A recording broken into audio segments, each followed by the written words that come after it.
Hello everyone, I'm Trisha and welcome you all to episode 3 of our Shimla Manali trip. আমার আগের ভিডিওতে আমি share করেছিলাম আমরা মানালি থেকে শিশু যাওয়ার প্ল্যান চেঞ্জ করে শিফট করি কোকসার যাওয়ার প্ল্যানে। কোকসারে যেহেতু বরফ পাওয়ার চান্সেস খুবই হাই ছিল, তাই মানালি থেকে বেরোনোর আগেই আমাদের রেন্ট নিতে হয়েছিল কিছু snow dresses including waterproof boots and gloveses. যদিও উলেন সক্সগুলো আর ওয়াটারপ্রুফ গ্লাভসেসগুলো কিন্তু আমাদের কিনে নিতে হয়েছিল। এই মানালি থেকে কোকসার যাওয়ার রাস্তাটাতে we had experience some amazing views.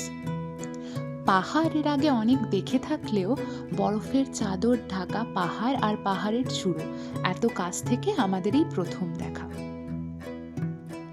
And finally the main attraction of this road, Atal Tunnel or Rotang Tunnel, which is situated on Leh Manali Highway and also the longest highway tunnel in the world. এই অটল টানেলের length কিন্তু 9.5 kilometre. আমরা আমাদের ট্রিপের মাঝে যতগুলো highway tunnel cross করেছিলাম লক্ষ্য করেছিলাম প্রত্যেকটা টানেলের ভেতরেই কিন্তু গাড়ির জন্য স্পিড লিমিট ফিক্সড করে দেওয়া থাকে। আর যেহেতু টানেলসগুলোর মধ্যে ফোনের নেটওয়ার্ক প্রায় থাকে না বললেই চলে, তাই এমার্জেন্সি পারপাস কিছু ফোন স্টেশনের ব্যবস্থাও থাকে।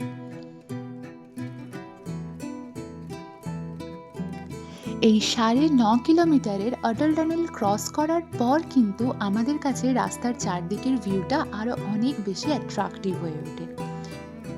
রাস্তার দুধারে শুরু হয় সাদা বরফের চাদর ঢাকা ধূসর পাহাড়ের সারি। সত্যি কথা বলতে যে ধরনের পাহাড়ি রাস্তার ভিডিও এতদিন নেট দুনিয়ায় দেখেছি, সেই ধরনের ভিউ সামনে দেখে আমার নিজের চোখকে বিশ্বাস করতে একটু সময় লেগেছিল। এই সামনের পাহাড়ি রাস্তার অপূর্ব ভিউটা খানিকক্ষণের জন্য আমাকে বেশ লাদাখের ফিল দিচ্ছিল।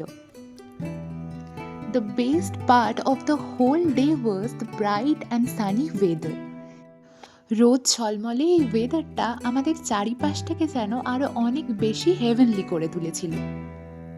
ফাইনালি মানালি থেকে মোটামুটি 1.5 ঘন্টার কার জার্নির পর আমরা পৌঁছাই কোকসারে। গাড়ি থেকে নেমেই চারদিকে বরফ দেখতে পেয়ে আমরা সবাই ভীষণ খুশি হই। And we didn't regret for changing hour plan from শিশু টু কোকসার। আমাদের গাড়ি আমাদের যেখানে নামায় সেখান থেকে আমরা হেঁটে মোটামুটি আরও 1/2 কিলোমিটার এগিয়ে যাই বরফে ঢাকা পাহাড় আরও কাছ থেকে দেখার জন্য। আমাদের ফ্যামিলির আমরা 4 জন পাহাড়ের আগে দেখে থাকলেও বরফের এক্সপিরিয়েন্সটা আমাদের জন্য ছিল এই প্রথমবারের। For us it was like living one of our dream. বলা ভালো, কোকসারে কিন্তু আমাদের 4 জনের মধ্যে সব থেকে বেশি এনজয় করেছিল আমাদের মা। এরপর শুরু হয়ে যায় আমাদের ফটো সেশন। পাহাড়ের নিচের তুলনায় পাহাড়ের এই জায়গাটাতে বরফের পরিমাণটা কিন্তু অনেকটাই বেশি ছিল, তাই আমাদের সবারই হেঁটে চলে বেড়াতে একটু প্রবলেম হচ্ছিল। হঠাৎই আমরা দেখতে পাই আকাশে সাদা মেঘের আনাগোনা। আমাদের ড্রাইভার ভাইয়া জানান স্নোফল হলেও হতে পারে, তাই মনে মনে স্নোফল দেখতে পাওয়ার পসিবিলিটিসের এক্সাইটমেন্ট সঞ্চার করে আমরা রওনা হই সোলাং ভ্যালির উদ্দেশ্যে। আমার আর আমার দাদার সোলাং ভ্যালি যাওয়ার মেন উদ্দেশ্য ছিল অঞ্জনি মহাদেব টেম্পল দর্শন করা। সোলাং ভ্যালি থেকে অঞ্জনি মহাদেবের টেম্পল যাওয়ার জন্য অ্যাভেলেবেল অপশনস আছে দুটো, either horse ride or ATV ride. আমি আর আমার দাদা চুজ করেছিলাম এটিভি রাইড, যেটা ছিল 1500 ফর 2 পারসনস। এই মারাত্মক এটিভি অফ রোডিংটা আমার কাছে পুরো জার্নিতে মনে রাখার মতো একটা মেমোরি। পুরো রাস্তাটা ক্যাপচার করার ইচ্ছা থাকলেও এই মারাত্মক রাস্তায় হাতে ফোন নিয়ে ভিডিও করার মতো সাহস শেষ অবধি আমি আর করে উঠতে পারিনি।